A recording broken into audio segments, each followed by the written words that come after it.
Hey there folks, and welcome to this video. My name's Kath, this is my racing encyclopedia. Let's do the general notice where we fire off into the week by talking about what's coming up on this channel and some stuff that's going on in the world of motorsport. Let's try and get this over and done with quite quickly. Let's see if I manage to do the rest of this video without tripping over myself, because wow, that was a fast start. And to start off with, we have a lot coming up on the channel this week. It looks like, at this rate, I might be doing 2 videos every day for the remainder of this week, but it depends on if I get the chance to sit down and watch any of this stuff. We have Miami Grand Prix preview coming out tomorrow, potentially top over the supercars, but basically what we've got is we've got a firm 1 video for each day and then an additional potential video. So for Wednesday, Tempelhof preview. If I'm able to do pre-season predictions for WTCR, or TCR World Tour as is now known, I'll do that as well.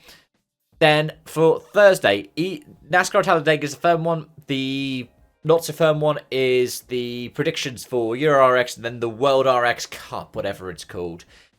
Friday, Okayama for Super GT, Spa for WEC as a preview.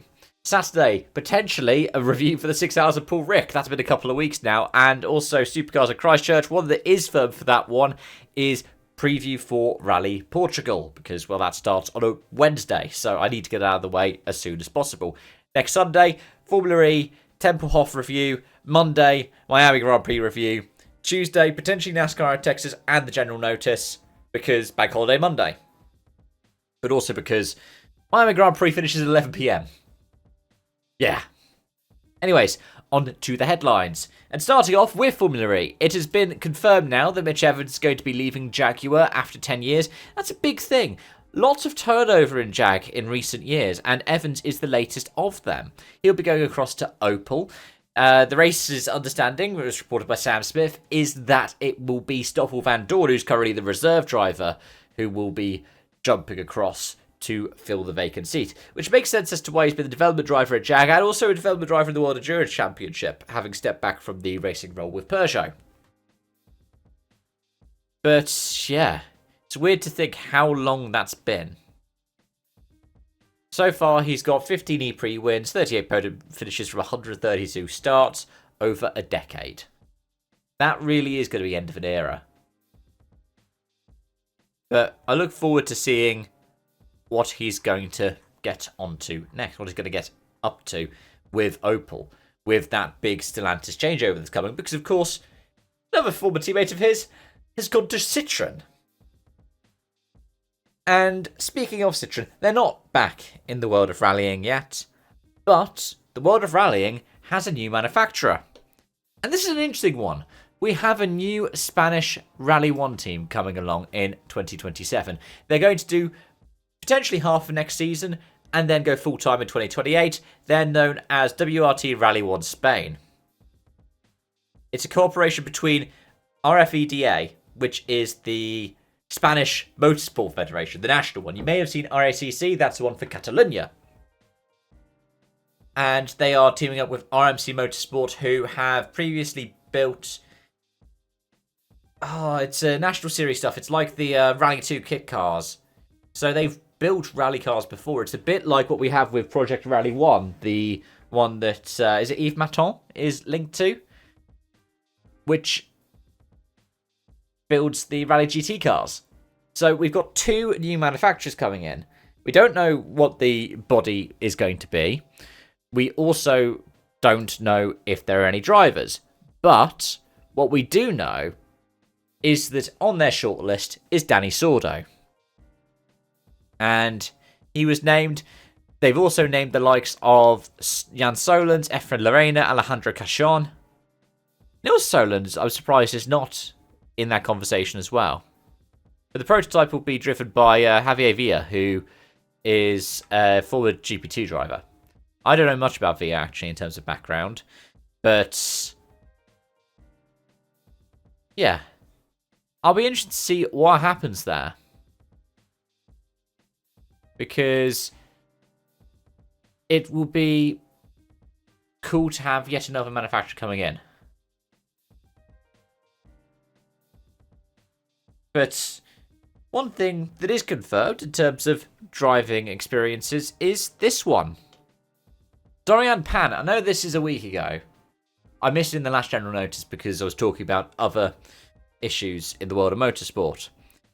Dorian Pan last week got the chance to drive the Mercedes W12, the 2021 car, the one that had the small cutout floor and no DAS.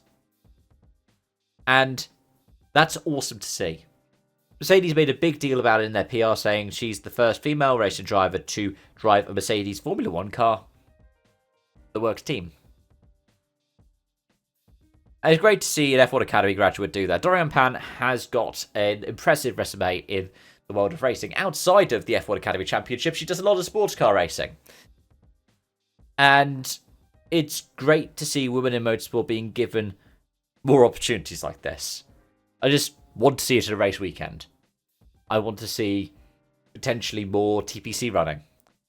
And potentially, I'm honestly surprised there hasn't been the funding to try and get a woman behind the wheel of an F1 car for a Grand Prix, or for a season, or for part of a season.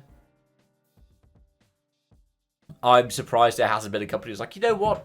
I want to do that. There are lots of companies out there that are female-fronted, or market themselves as for women, or even by women for women, that haven't done anything like that. And the thing is, the junior ladder isn't the most conducive to it. Because I remember Tatiana Calderon, when she drove the Alfa Romeo, said it was easier for her to drive that than to drive the F2 car that she was driving. Because F1 cars have power steering, F2 cars don't. And this is why you see so many women who are on that single-seater ladder going across to sports cars now, because it's a more accessible thing, both in terms of just the physicality. Like, you see so many drivers just flat out struggling with F2 machinery. But also, it's because it's accessible in terms of funding. Sponsorship doesn't have to do so much. You had the Richard car, didn't you? You've historically had the IM Dames.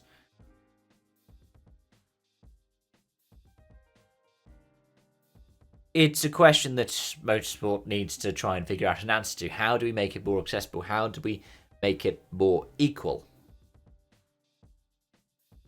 Because, strangely enough, as some elements of representation have increased, the ability to access motorsport at the lowest levels, let alone up at the top, has gotten even worse. But regardless, I'm glad that Pan had the opportunity to drive it. And I would like to see where it goes in the future for her. She's a very capable driver, been doing well in sports cars, and obviously F1 Academy champion. Go on, Mercedes. Let's see what we can do, eh? But that's that for now, folks. As always, thanks for watching, thanks for joining, thanks for your support. Let me know any thoughts you have in the comment section down below. Do stick around because I make videos every single day on this channel. And till next time, I guess it's bye for now.